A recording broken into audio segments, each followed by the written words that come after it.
પણ માના અને બાપના એક આશીર્વાદ છે ને, વિધિના ચકડા ફેરવી ન નાખે તો બાપુ મને ફોન કરજો. મા બાપ જેવા ભગવાન આ દુનિયામાં ક્યાંય નથી. કોઈ જો વાત કરતો હોય તો ખોટી વાત. તમે સુખી થાઓ, તમારું ગાડું વ્યવસ્થિત હાલે, અંતરથી જો કોઈ ચિંતા કરતું હોય તો તમારી જનતા બાકી હગો ભાઈએ રાજી નથી. તમે સુખી થાઓ. માં તો માં છે ભલા મને. મને તો એમ થાય કે શું માએ આપણી પાછળ સમર્પણ કર્યું છે. એક લોહીનું દૂધ કરીને તમને મને પાયા હોય, બાપુ દેહ જોઈને આપણો દેહ બનાવ્યો હોય, અને ઈ માં કે બાપ જો રોટલા વગીરનો આટા મારતો હોય તો જિંદગીમાં ગાડું ન હાલે પાટેરા. જ્યાં દોડવું અહીંયા દોડજો. ગમે એટલા રૂપિયા હોય, ગમે એટલા વાહન હોય, ગમે એટલી વગ હોય, બાપુ જિંદગીમાં કોઈ દી સુખી ન થાવ આપણી ગેરંટી. કોઈ પણ હું તો ન્યા સુધીની વાત કરું કે તમે બહાર જાઓ અને તમારી માને પગે લાગીને જાઓ ને, આખી દુનિયામાં ક્યાંય પગે લાગવાની જરૂર ન પડે. બાપુ મારી સાથીમાં ડામ દઈ દો. માને પગે લાગવા જાઓ પછી ભોળિયા નાથને ન લાગો ને તો ભોળિયો તમને કઈ ન કરી શકે. ઈશ્વરને બાપુ માનું એટલા માટે સર્જન કરવું પડ્યું, ઘરે ઘરે હું નહીં પૂગી શકું. આટલી બધી સંખ્યામાં મારી માવડીઓ બેનો બેઠા છે, એટલે ખાસ કહું કે તમે તો શક્તિઓનો અવતાર છો. તમે ધારો તો આજે બાળીને ભસ્મ કરી દો, તાકાત છે તમારામાં. પણ હવે જે ફેશને દી ઉઠાડ્યો છે, કોને કેવું? ભલે તમને ભગવાને આપ્યો હોય વાપરજો, મને કઈ તકલીફ નથી, પણ દેહના પ્રદર્શન ન હોય. માવડીઓ દેહના બાબુ તમે, હું તમને એક રામાયણનો દાખલો આપું કે સીતાજી લક્ષ્મણ રેખાને ઓળંગી ગયા અને સીતાજીનું કે હરણ થયું. તો તમે એમ માનો છો કે સીતાજીમાં શક્તિ નહોતી? મિથિલા નરેશની દીકરી બાપુ અગ્નિનો ગોળો હતો. રાવણ માથે એની દ્રષ્ટિ પડે તો આ ધરતી ઉપર બાપુ રાવણની રાખ ન પડે. ઈ માં ભગવતી જોગમાયા હતી. પણ તમને અને મને આજની દીકરીને કેળો પાડ્યો કે જે લક્ષ્મણ રેખા ટપી જાય ને એનું આ દુનિયામાં હરણ જ થાય. બાપુ રાવણ ગામો ગામ છે, મરી ગયા એમ મનો રહેતા. જે દીકરી હોય, બાપ હોય, માં હોય, ભાઈ હોય, પત્ની હોય, બધાને લક્ષ્મણ રેખા હોય, પણ લક્ષ્મણ રેખા જે ટપી જાય ને એનું બાપુ આ દુનિયામાં હરણ જ થાય. પછી ભેગું ન થાય ગમે એટલું દોડો. રામાયણ છે ને બાપુ, છે કઈક જુદી, દુનિયા ચિતરી નાખી જુદી. રામચંદ્ર પરમાત્મા કે ઓલા હોનાના હરણને મારવા ગયા. હોનાના હણિયા હોય, તમને કેમ લાગે? અત્યારે આવ્યો હોય તો અત્યારે આપણે ન માનીએ કે હોનાના હણિયા નહીં હતા હોય. તો રામને નહીં ખબર પડી હોય કે હોનાના હરણ ન હોય. પણ તમને ને મને શાન કરી છે જે મોહની વાયા દોડે ને એનું વાયા ઘરમાં પતન જ થાય. બાપુ જો રામ ન ગયા હોત તો સીતાજીનું હરણ ન થાય. મોહની વાયા જે દોડ્યા છે ને બાપુ એનું પતન જ થયું છે. રામાયણ છે કઈક જુદી, દુનિયા ચિત્રે છે જુદી. સીતાજીને રાવણ લઈ ગયો ને બાપુ, માં કઈ લઈ ગયો છે તોય જગત ગમે એવું બોલે છે.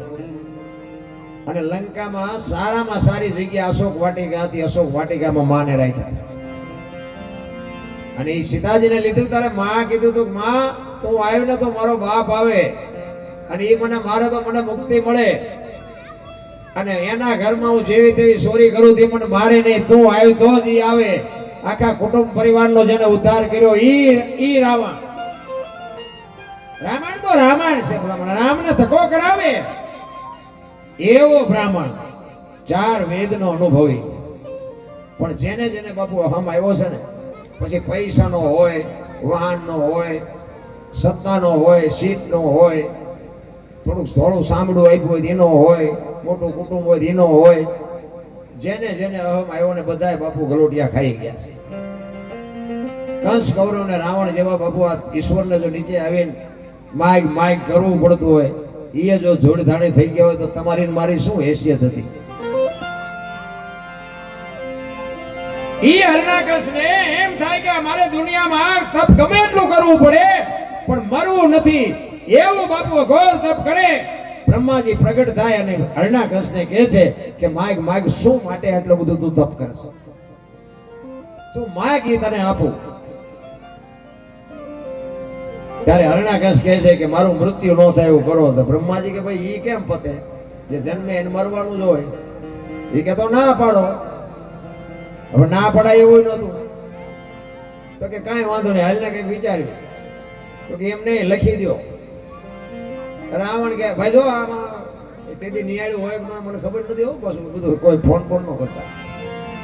આ તો પાછું બધું વિચારવા જેવું છે. બ્રહ્માજીને રાવણ કહે છે કે મને માફ કરજો, હરણાકશ કહે છે કે લખી દો. એટલે બ્રહ્માજીએ કીધું તું લખ અને હું હેઠે સહી કરી દઉં. પછી લખ્યું બધું, આપણે કહે ને રાતે નહીં, દીએ નહીં, ઘરમાં નહીં, બાર નહીં, લોટે નહીં, લાકડે નહીં, બધું લખ્યું. પછી કીધું વાલો આમાં સહી કરો. એટલે બ્રહ્માજીએ વાંચ્યું કે હરણાકશ રહી નથી જાતું, જોઈ લે. કે ના કાંઈ નથી રહેતું. કે જોવું હોય જોઈ લે, બાકી ઉપાડી લેવાનો છે, વાત પાકી છે. કે કાંઈ નથી, અને સહી કરી દીધી કે હાલે આ દસ્તાવેજ રાખ. હવે આપણને ભગવાન મળ્યો નથી ને એટલે ઠેકડા મારીએ છીએ. હવે એને ભગવાન મળ્યા પછી એને ઠેકડા કેવા માર્યા છે? હું જ થાય ચારે બાજુ, હું જ કરું છું, હું જ બધાને જીવાડું છું, હું જ બધું હલવું છું. નિશાળમાં શિક્ષકો ભણાવે કે આ બધું જે કઈ કરે એ બધું રાજા જ કરે છે, રાજા જ કરે છે, રાજા જ કરે છે. નિશાળમાં પ્રહલાદ ભણવા ગયેલો ને બાબુ, પ્રહલાદ ઉભો થયો. આપણે કહે ને કે કોઈને કોઈ નો ભોગે એનું પેટ ભોગે. પ્રહલાદ ઉભો થયો કે આ બધું રાજા જ કરે છે. તો કે હા, તો કે હવારે હુરત નારાયણ ઉગે રાજા ઉગાડે છે, આ વરસાદ વરસે છે રાજા વરસાવે છે. સાહેબ કે તારા બાપા કે છે ભાઈ કે અમને ખબર છે, અમારે ક્યાં જવું. સાહેબ હરણાકશભાઈ આવીને કહે છે કે આખી દુનિયા માને છે પણ તમારો છોકરો માનતો નથી. એ હરણાકશ બાપુ પ્રહલાદ ને ઘરે આવે ને બધું પૂછ્યું, પછી રૂમમાં પૂરી દીધો. અંધારી ઓરડીમાં પૂરી અને તાળું મારીને પછી કહે છે કે આમાં તારો ભગવાન તને કેમ ખવડાવવા આવે છે એ જોઉં. એક દી એક રાત, બીજો દી બીજી રાત થઈ. અખિલ બ્રહ્માંડનો માલિક માને કહે છે કે ઓલા છોકરાનો જીવ નીકળી જાય, જાઓ જમાડી આવો. 32 ભાતનો ભોજન લઈ અને થાળ લઈ અને બાપુ લક્ષ્મીજી આવ્યા. પ્રહલાદને જમાડ્યો અને ચોકીદારે બાપુ હરણાકશને કીધું કે તમારા દીકરાને કોક જમાડવા આવ્યું. કે બાયણું બનશે ને કેવી રીતે આવે? કે માલપા કોક છે ભાઈ, કે બાયણું મેં નથી ઉગાડ્યું. એ બાયણું ઉગાડ્યું અને કીધું કોણ આવ્યું? તો મારી માં આવી હતી. કે બાયણું બંધ છે, તાળું માર્યું છે ને કેવી રીતે આવે? કે બાપા એ તો તમને ભરોહો નથી. માના ઉદરમાં જો ખોબા જેટલી જગ્યામાં ભૂખ્યો ન રાખતી હોય તો આ તો 10 બાય 10 ની ઓરડી છે, આમાં થોડો ભૂખ્યો રાખે. તમને વિશ્વાસ નથી. અને હરણાકશને વાઢ્યો હોય તો લોહી નો નીકળે. ખરો આ તો મારો દીકરો મને નડવાનો. પછી થાંભલો ધકાયો અને થાંભલાને બથ ભરાવી અને નરસિંહ રૂપ પ્રગટ થયું. અને એ હરણાકશને ખોળામાં લઈ અને અખિલ બ્રહ્માંડનો માલિક કહે છે કે હરણાકશ તારો દસ્તાવેજ કાઢ. અને ઢીસણ ઉપર બેહારીને કીધું કે ધરતી ઉપર છો કે ઉપર છો? તો કે ના, ધરતી ઉપર નથી, ઉપર નથી. દી આથમવાનો ટાઈમ હતો. એ કે રાત છે દિવસ છે? કે રાતે નથી ને દિવસે નથી. ઉમરા વચ્ચે રાખ્યો. એ કે ઘરમાં છો કે બહાર છો? કે ઘરમાં નથી ને બહાર નથી. આમ નાક દેખાડ્યા. એ કે લોઢું છે કે લાકડું? કે લોઢું નથી ને લાકડું નથી. તો કે મારા આમી નજર કર, હું માણસ છું ઢોર. એ કે માણા નથી ને ઢોરે નથી. તો કે કેવું છે હવે કાંઈ? એ કે હવે રહેવું નથી ને કેવું શું હોય? એવા બાપુ જો સમરબંધીને આ ધૂળમાં રોળી નાખ્યા હોય તો તમારી મારી કઈ શક્તિ હતી કે આ દુનિયામાં તમારું મારું કઈ હાલે? પણ હરિની જ્યાં સુધી મરજી છે, હરિની જ્યાં સુધી તમારી મારી માથે કૃપા છે, ત્યાં સુધી આનંદ કરવાનો, મોજ કરવાનો છે. બાકી મરી જવાનું છે વાત ભાઈ. હું તો એમ જ કહું, કાંઠે જ ઉભા છે. આમાં ક્યારે ફેફડો પડી જાય કાંઈ નક્કી નથી. એટલા માટે જેટલો થાય એટલો આનંદ કરી લ્યો. એક ઘડી આધી મેં પુણ્યા તુલસી સંગત સાદગી કટે કોટી અપરાધ. 24 કલાકમાં કાંઈક મોજ કરી લેજો. બાકી વયું જવાનું છે વાત પાકી છે. એટલે હરિની જેની માથે કૃપા છે ને બાપુ, એને આજની તારીખ સુધીમાં કોઈ દી ક્યાંય વાંધો આવ્યો નથી. ભલે કસોટી થાય, પરાજિત કરી શકે, પરાસ્ત ન કરી શકે, એને પરેશાન કરી શકે બાપુ, પરાજિત ન કરી શકે.